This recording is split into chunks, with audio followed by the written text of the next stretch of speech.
Hello and welcome to my YouTube channel.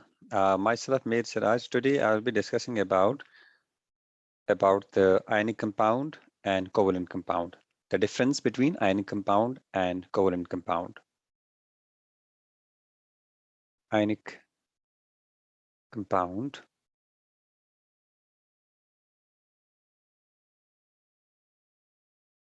and covalent compound.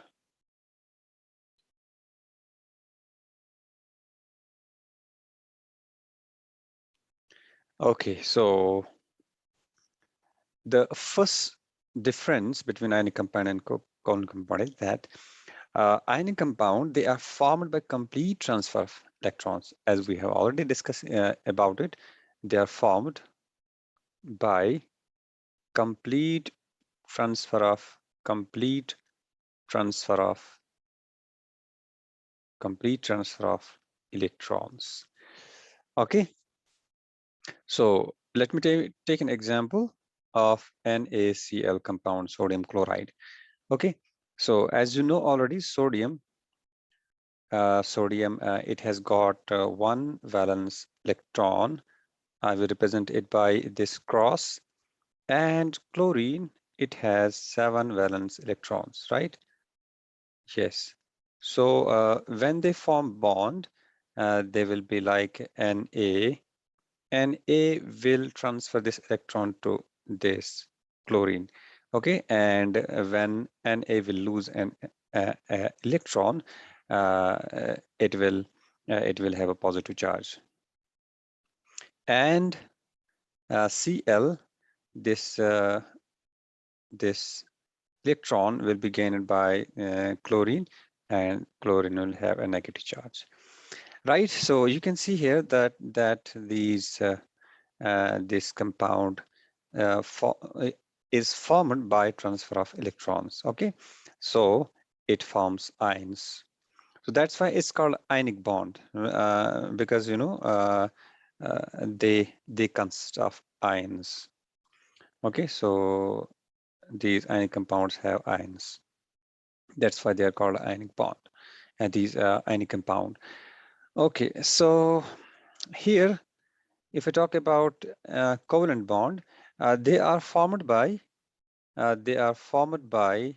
mutual sharing, right? Mutual sharing of electrons. They are formed by mutual sharing of electrons between the atoms. Okay, let me take an example of hydrogen gas, right? H2, hydrogen gas. As you know, hydrogen has got one valence electron and another hydrogen here. They combine and share one electron each, and they will form a molecule like this. Okay, so the bond between them is this is covalent bond. Okay, covalent bond. Right, so this is a molecule of hydrogen. This is hydrogen molecule. Okay, so thus we can say that covalent compound consists of molecules. And second important thing here in ionic compound is that they are formed between atoms of metals and non-metals. Okay, formed between atoms of metals and non-metals, metals and non-metals. As you can see here, sodium, it's a metal, and chlorine, it's a non-metal. Okay, so it's because these metals are generally they are electropositive. Okay, and non-metal, they are generally electronegative. So that's why they are formed between metals and non-metals. And about the covalent compound, they are formed between atoms of non-metals, right? Formed between atoms of non-metals. Okay, so this is the first difference. Second, I can differentiate them on the basis of physical state.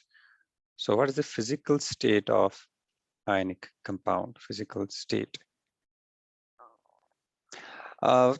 Ionic compounds, they are generally solids, right? So they are solids. I may take an example of NaCl, sodium chloride, okay, and magnesium oxide, and we may take another example, Na2O. This is sodium oxide. I may take another one, MgCl2, magnesium chloride, etc. Okay, and talking about covalent compounds, these compounds, they may be solids, they may be liquids, or they may be gas. Okay, so they can exist in all the three forms: solid, liquid, or gas. For solid, firstly, let me take an example of gas. This H2, right? L2, Cl2, chlorine, hydrogen, they are gas. Okay, and I may take an example of chlorine. Yes, bromine, Br2, this is liquid. Bromine, this is liquid, and iodine, I2, it is solid. Right, so these covalent compounds, it exists in all the three states: solid, liquid, and gas. So you can take a screenshot of this. I will erase this one. Okay.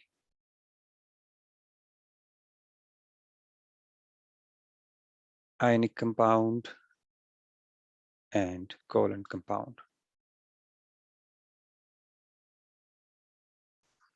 Okay, another very important property of ionic compound is melting point and boiling point. What will be the melting point and boiling point of ionic compound?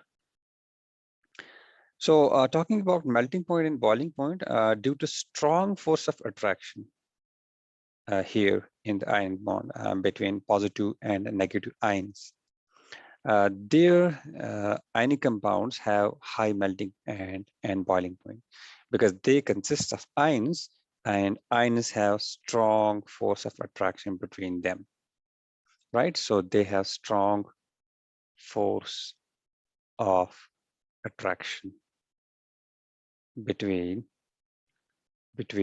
ions. Okay, by ions I mean positive and negative charges, right?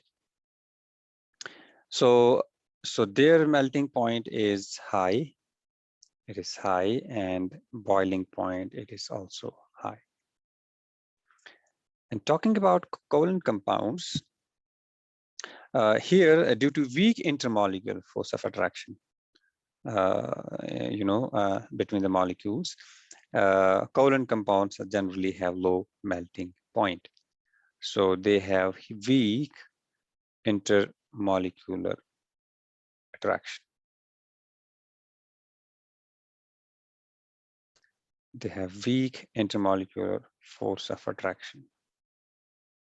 Forces of attraction. Okay, so their melting point is low and their boiling point is also low. And talking about electrical conductivity,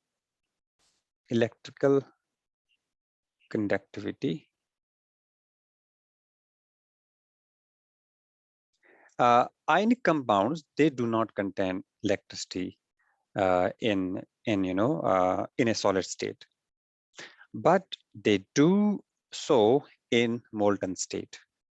So they don't conduct electricity in solid state. But they conduct electricity in molten state.